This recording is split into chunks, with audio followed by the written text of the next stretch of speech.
Hola maestra. Bueno, pues mi equipo y yo vamos a exponer sobre el ciclo celular. Mi equipo está conformado por Javier Eduardo Martínez Buendía, por Sandoval Morales Braulio, por Mandujano Romero Mariela Jimena, por Carvajal Reina José Emilio y por su servidor Martínez López Diego. Bueno, pues como ya le dije, vamos a hablar sobre el ciclo celular, pero pues primero me gustaría empezar definiendo pues qué es un ciclo, ¿no? ¿Le puedes cambiar Braulio, por favor? Gracias. Bueno. Un ciclo en sí es una serie de fases o estados por las que pasa un acontecimiento o fenómeno, y estos suceden en el mismo orden hasta llegar a una fase o estado a partir de los cuales vuelven a repetirse en el mismo orden. Y pues ya definiendo la mitad de la palabra falta de definir, pues qué es una célula. Puedes poner la diapositiva, por favor. Bueno, la célula, este, son los bloques estructurales básicos de los seres vivos. Esto quiere decir que son la unidad mínima estructural y funcional de la vida. Todas las células, se pueden clasificar en dos grupos, eucariotas y procariotas. Las eucariotas tienen núcleo y orgánulos envueltos por una membrana, mientras que las procariotas no. Se estima que el cuerpo humano, eh, este, cuando es un adulto, contiene entre 10 y 100 billones de células. Y pues ya teniendo definidas estas dos palabras, podemos definir el concepto en sí, qué es el ciclo celular. El ciclo celular es un conjunto ordenado de sucesos que conduce al crecimiento de la célula y la división en dos células hijas.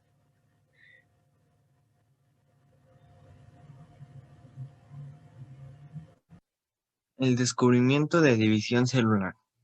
Walter Fleming, un profesor del siglo XIX en el Instituto de la Anatomía en Kiel, Alemania, fue el primero en documentar los detalles de la división celular. Siendo un profesor en Kiel, Fleming experimentó con una técnica utilizando tintes para pintar los especímenes que él quería examinar bajo un microscopio.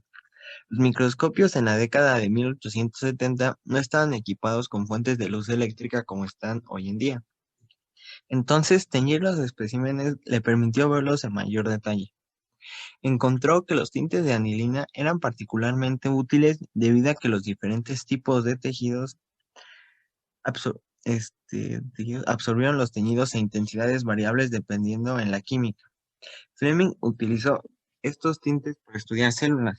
Particularmente, se le interesó en el proceso de la división celular.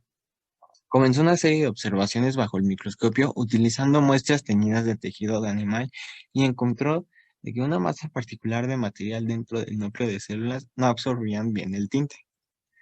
No tenían nombre para ello en ese entonces, pero le llamó cromatina de croma, la palabra griega que significa color. Fleming hizo dibujos de lo que vio debajo del microscopio para ilustrar varias publicaciones que él produjo en sus investigaciones. Fleming realizó muchos de sus experimentos con muestras de tejido de salamandras de fuego, una especie que habita en bosques del norte de Europa debido a que la cromatina en su núcleo era grande en comparación a la de otros organismos disponibles para el estudio. Después de muchas horas de observación, Fleming comenzó a ver un patrón en donde las células periódicamente hacen la transición de una etapa de descanso a una etapa de actividad frenética que convierten a un núcleo en dos y después separan la célula creando dos células, cada una con su propio complemento de cromatina envuelta en el núcleo. Hoy en día llamamos a este fenómeno mitosis. Este es el proceso de un núcleo dividiéndolo en dos núcleos y la división en sí se llama citocinesis.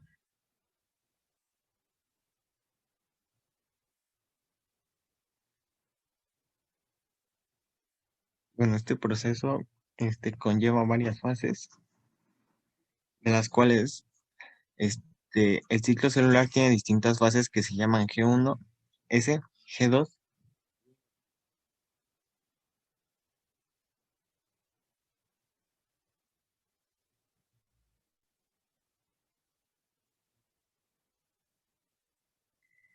Fase G1.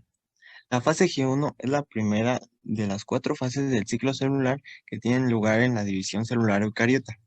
En esta parte de la interfase, la célula sintetiza ARNM y proteínas en preparación para los pasos posteriores que conducen a la mitosis.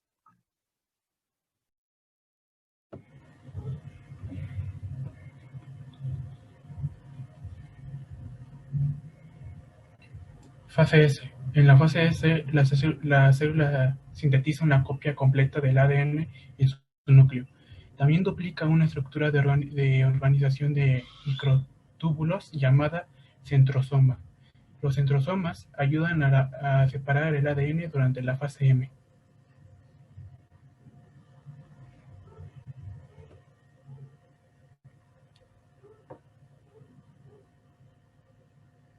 Fase G2. Una vez se dispone del ADN duplicado y hay una dotación extra completa de material genético, la célula entra en la fase G2, cuando condensa y organiza el material genético y se prepara para la división celular. El siguiente paso es la fase M, cuando tiene lugar la mitosis.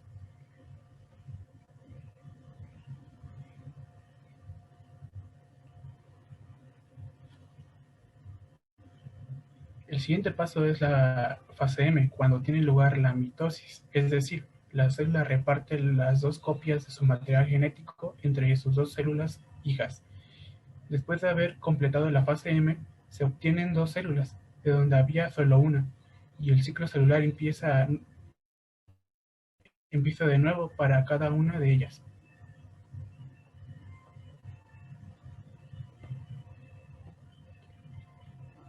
La mitosis tiene 4 subfases llamadas profase, metafase, anafase y telofase.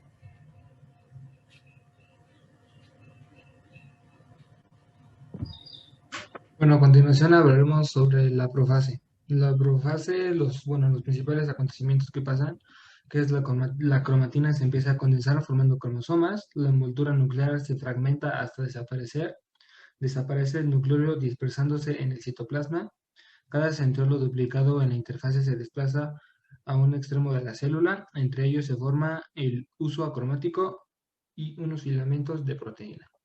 Los cromosomas se unen a una fibra del uso acromático por el centrómero de tal forma que las cromátidas quedan orientadas hacia los polos de la célula. Los cromosomas, una vez unidos a las fibras del uso, se van moviendo hacia el dentro de la célula.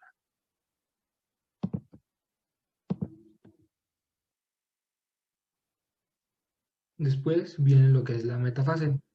La metafase es la fase con mayor duración y en la cual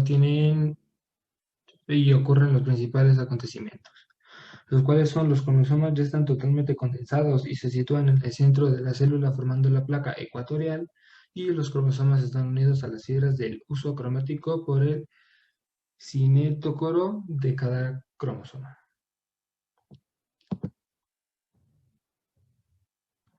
Después de esta vendría lo que es la anafase, en la cual suceden que las cromáticas de los cromosomas se separan por el centrómero debido a que se acortan las fibras del uso acromático. Cada cromátida se dirige hacia un centrolo situado en cada uno de los polos de la célula. A cada polo de la célula van en el mismo número de cromátidas, ya que se han dividido los cromosomas en dos cromátidas.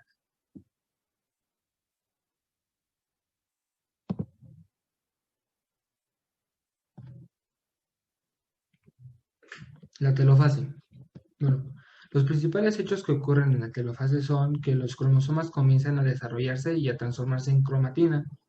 Es la desaparición de las fibras del uso cromático, la reaparición de un nucleolo y comienza la formación de la envoltura nuclear a partir del retículo endoplasmático rugoso. En estos momentos la célula tiene dos núcleos.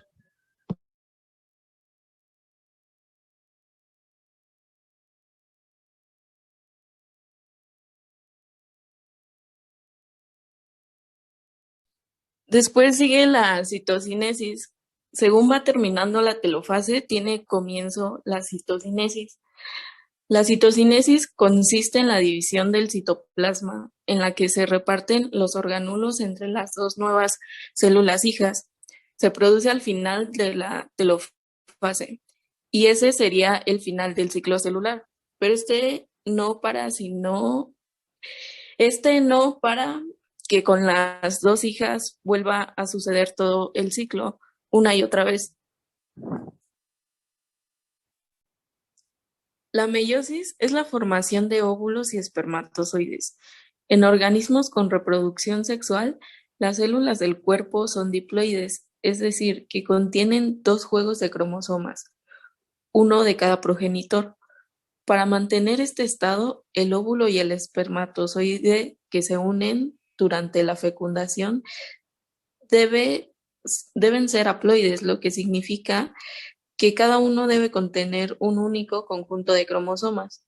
Durante la meiosis, las células diploides replican su ADN, seguido de dos rondas de división celular, produciendo 4 células sexuales haploides.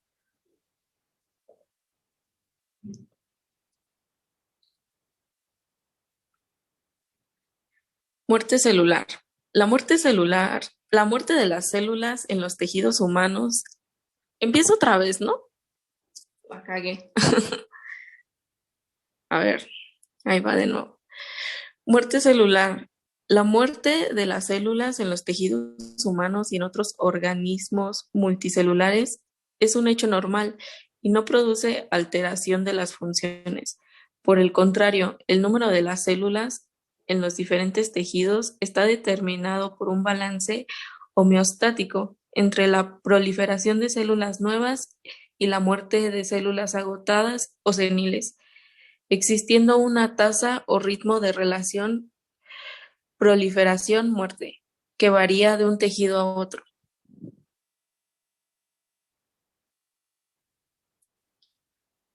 Tipos de muerte celular. Existen dos tipos de modos de muerte celular. Una es la que se produce como consecuencia de una lesión celular masiva conocida como necrosis, mientras que muchas células del organismo mueren a través de un mecanismo más refinado, no inflamatorio, dependiente de la energía celular, llamado apoptosis.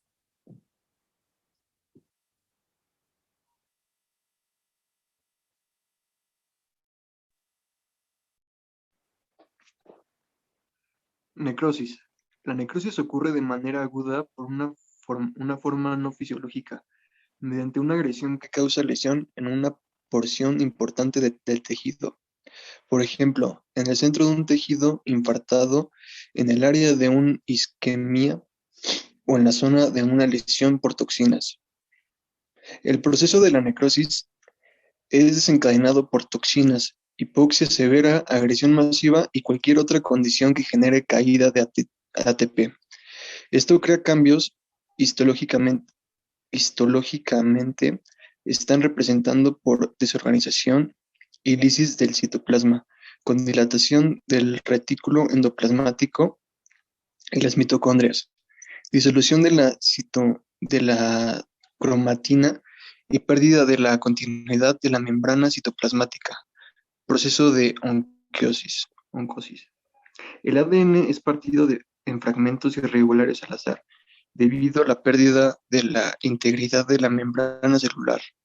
El contenido del citoplasma es volcado al espacio extracelular, produciéndose la atracción de células inmunes en el área, lo que genera el proceso de inflamación, en el cual los restos de células son eliminados por fagocitos inmigrantes.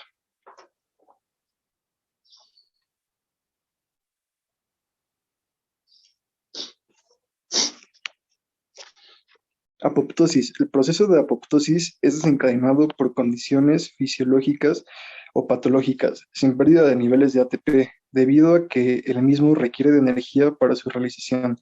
Existen dos vías principales que pueden llevar a la apoptosis.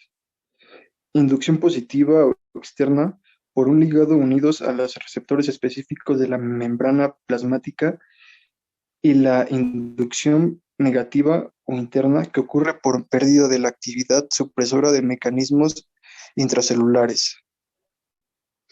La apoptosis se caracteriza por la condensación o encogimiento de los componentes del citoplasma, con grandes brotes en la membrana celular y condensación de la cromatina que llevan a la formación de cuerpos apoptóticos. Este fenómeno se produce en células aisladas dentro de un tejido. El ADN es fragmentado en trozos de 185 pares de bases o múltiplos, mientras que la membrana celular permanece intacta. Luego, el cuerpo apoptótico es fagocitado por células vecinas, sin que generen un proceso inflamatorio, ya que no se vuelve contenido intracelular al espacio extracelular.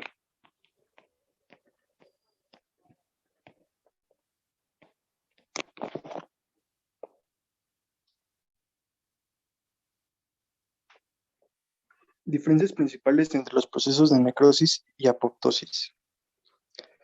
Características. Estímulo, necrosis, agresión masiva, toxinas, anoxia, caída de ATP. Apopsis, condiciones fisiológicas y patológicas sin caída de ATP. Requerimiento de energía. Necrosis, ninguno. Apopsis, dependiente de ATP. Histología. Necrosis, lisis del citoplasma y organelas se da en sectores de tejido. Apoptosis, condensación de cromatina, cuerpos apoptóticos se dan en células aisladas. Patente de ruptura de ADN. Necrosis, en tamaños irregulares. Apoptosis, fragmento de 185 pares de bases o múltiplos. Membrana plasmática, necrosis, lisis, apoptosis, intacta con alteraciones moleculares. Fagocitosis de las células muertas, necrosis, fagocitos inmigrantes, apoptosis, células vecinas. Reacción tisular, necrosis, inflamación, apoptosis sin inflamación.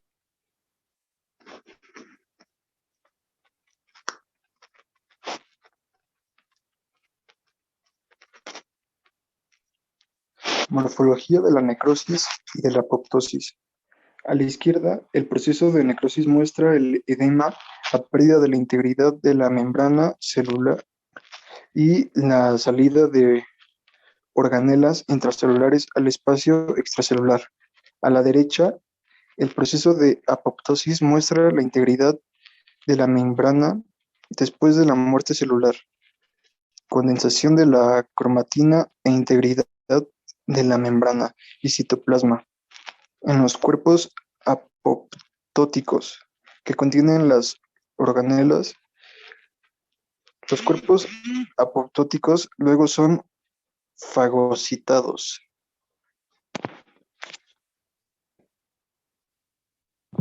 Bueno, lo que seguía era nuestra actividad, la cual se basa en 16 preguntas, que aquí están las primeras 8.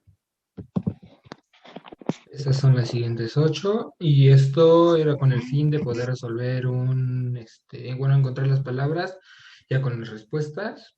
Y pues bueno, eso es todo por nosotros y estas son las referencias. Gracias por su atención.